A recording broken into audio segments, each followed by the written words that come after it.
pas, parce qu'il a été utilisé déjà dans cette assemblée il y a des années. Et certains me l'ont soufflé quand je vous ai rencontré tout à l'heure dans cette interruption de séance. On m'a dit c'est une trahison. Mais ce n'est pas une trahison d'un homme ou d'un groupe d'élus, c'est la trahison de l'électorat.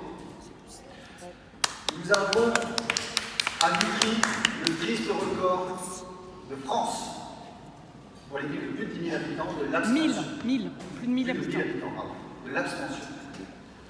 Je crois que la semaine prochaine, une page du journal de Libération sera consacrée à ce triste record.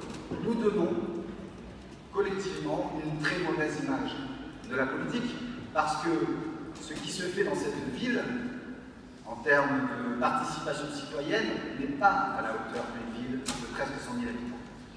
Et ce qui s'est passé aujourd'hui, quand je parle d'un hold-up, c'est que tout le monde a conscience que là, à quoi a servi de voter. Il y a eu 7 listes qui se sont présentées pour le 15 mars, 3 listes qui ont été retenues pour le 28 juin.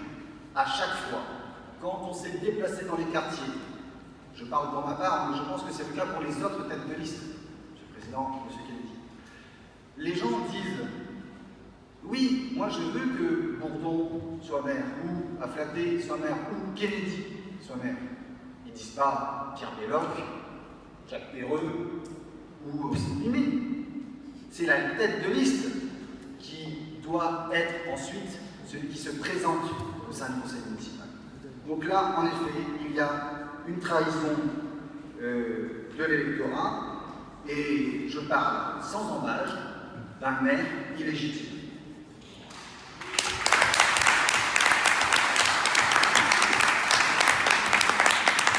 Nous aurons dans quelques minutes, apparemment, l'occasion d'entendre la lecture de la charte de l'élu. Je vous cite le premier article.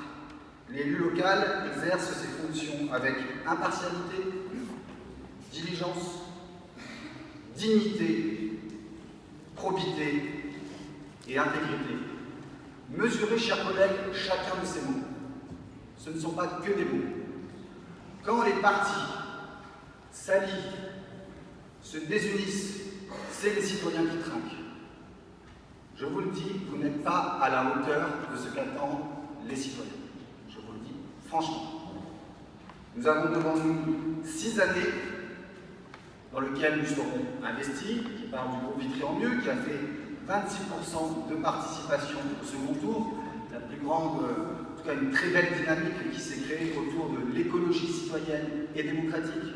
Nous portons depuis 6 ans avec le groupe Vitry en mieux des engagements, des propositions très fortes sur la question de la démocratie ouverte aux habitants, sur des budgets participatifs, sur rendre les conseils de quartier aux citoyens plutôt qu'aux élus. Et à chaque moment, nous avons dit que nous portons ces propositions, non pas parce qu'elles nous appartiennent, mais pour qu'elles puissent faire vivre la démocratie à Vitry.